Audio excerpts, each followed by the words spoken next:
I think there's actually something kind of groovy about the fact that this isn't based on another movie. It's not based on a franchise. It's not based on a character. It's not a reboot, which I don't even understand what that title means. I just think they're remakes.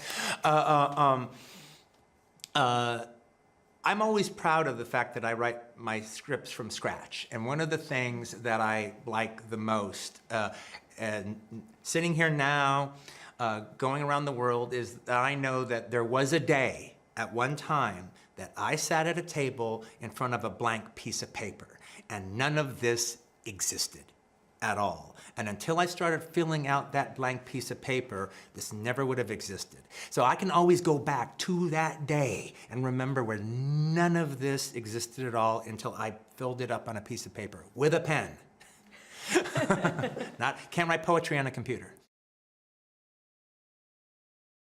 I just don't think anything compares to the community experience you have when you go to a cinema, when you're sitting amongst fellow unexpecting audiences all about to experience something together at the same time. And it heightens your experience to hear people laugh next to you and giggle and gasp and bob their heads to the music. It's just, it heightens it so much. You're never going to have that experience at home quite in the same way if you're on your own, I don't think. Also the fact that it's shot on screen and it's projected on screen. It's shot on film and projected in a cinema. It's a truly cinematic experience. And I know it because I was fortunate enough to see it in person, but these sets aren't added in post. This isn't a CGI feel. There was no green screen. There was no, we'll make it look like 1969 later. Just use your imagination for now.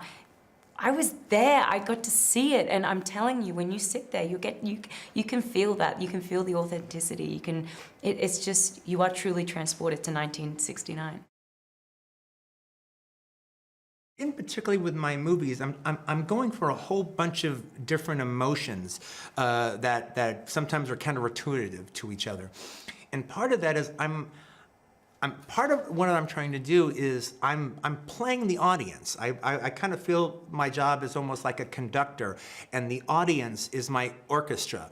And so I don't make movies for people that just kind of passively sit there and let the images glaze over them. I want them to respond. And so I make them so for the audience to actually react to, not just watch. And so I like the idea that, like, they're laughing, they're laughing, they're laughing. Stop laughing. Stop laughing, stop laughing, laugh. You know, and now when a director can do that to you, and I've been an audience member and directors have done that to me that is an audience having a good time at the cinema. That is why I go to the cinema.